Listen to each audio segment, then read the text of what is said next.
So we're working in Joshua chapter 8 this week, if you want to go there in your Bible, and we'll talk a little bit about it.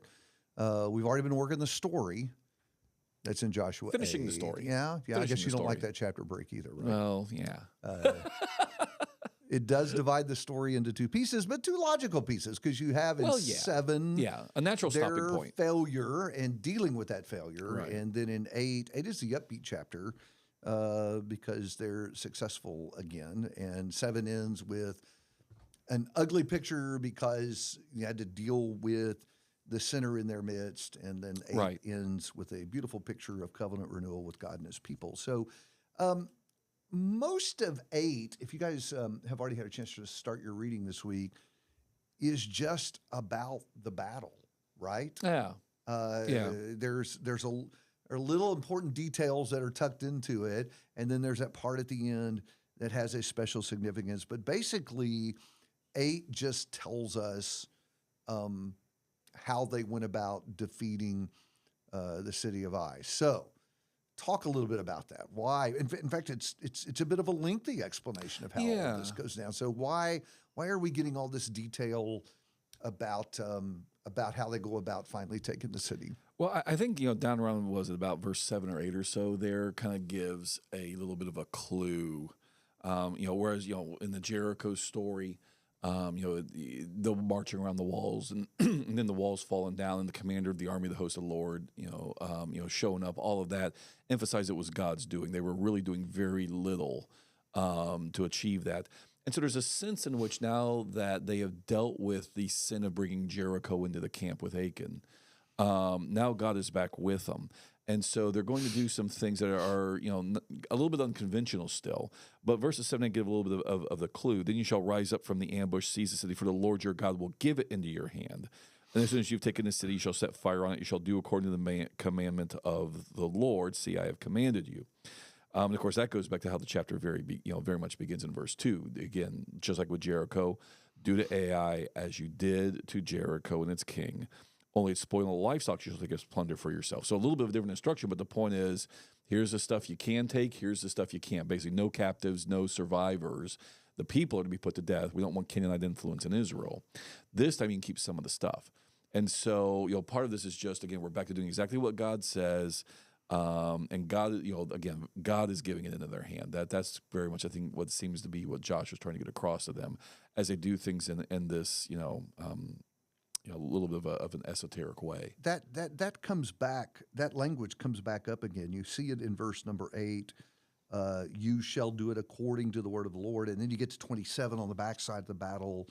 Israel took only the cattle and the spoil of the city and the plunder for themselves, according to the word of the Lord, which he had commanded Joshua. So there's that emphasis on we're now doing what God told us to do, and things are going to go well. And so there's really just kind of a simple contrast, right? Well, yeah, and just to even kind of draw that contrast even more broadly in the book, the fact that the reason that the first city they conquered, Jericho, or God conquered for them, Jericho, the end result was not good because they did not, technically obey because of what Achan did. Collectively, they did not obey because of what Achan did.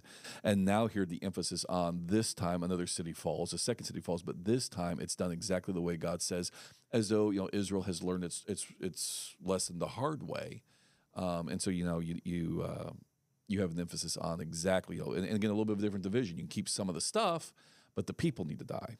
So I was thinking about that as a great opportunity to talk to kids about walking with the Lord, because Israel is such a perfect example here of when they do what the Lord tells them to do, life goes well. Right. And when they don't do what the Lord tells them to do, life doesn't go well. So Jericho, they went up, they obeyed the Lord's command, they took the city. Things went well.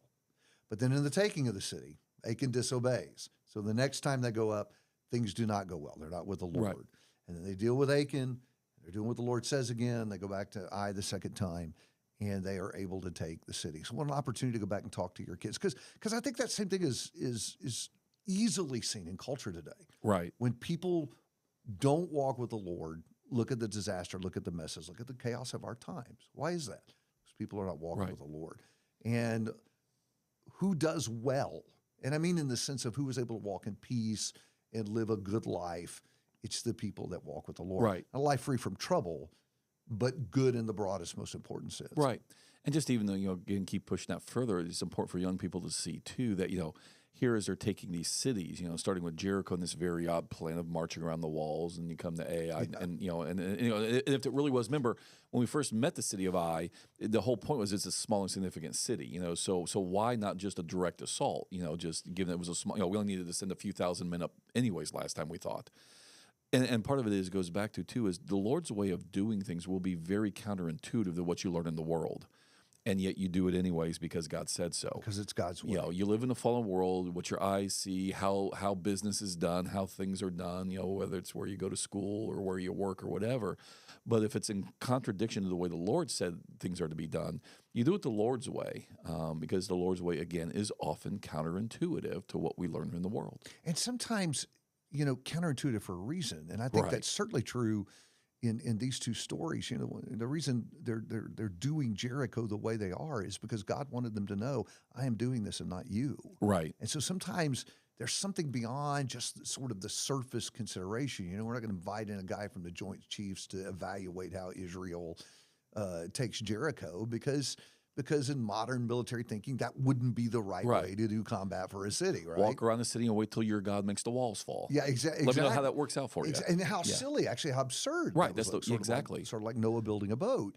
And so, but the point was, God's doing it that way because I want you to know that I'm doing it. And so I think life is like that when we're living His way. There may be deeper reasons that He calls us to do what we do that are not going to be evident to those who are not plugged in spiritually to Him and what His will is. And they work not because they work according to the world's wisdom or just the laws of physics or whatever. Things work, especially in the moral spiritual realm, simply because God said so, because it's God's will that this will work. And He gets to decide what it means for it to have worked anyways. Right. Again, we're often using the wrong metrics, the wrong standards to evaluate whether something quote unquote worked by the world's standards or by God's spiritual vision of what a healthy, whole human life works like. Because in God's eyes, a successful human life in a fallen and rebellious world often may involve suffering and sacrifice. Yep. And yet in God's eyes, that's a good life. Yep. Not because the suffering was good, but because you suffered for righteousness' sake. Right. And so again, great is your reward in heaven, as Jesus said to His disciples.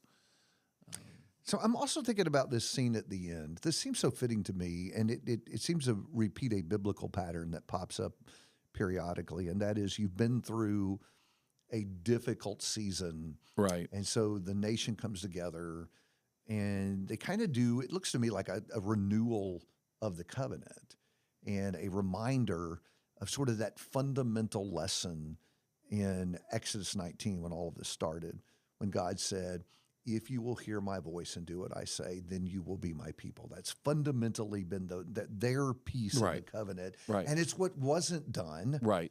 And what caused all the trouble. Right. And so it's time now to remind the whole nation, let's get back together. Let's remember who we are and what we're supposed to do.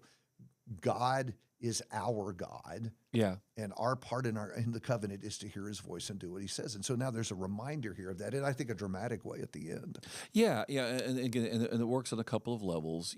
Obviously it's an apt reminder of the fact that they can't presume upon God. They have their end of the deal, their covenantal end of the deal. And that's part of why, again, emphasizing the blessings and the curse as the law was read, that God had told them before they ever got in the land, you don't keep this covenant, curses will come down upon you. Right. The other thing is there's a sense in which now that they're in the land, and this is part of why the law anticipated and prescribed they're doing this. Now that they're actually in the land, it's like kind of a small reenactment of Sinai almost.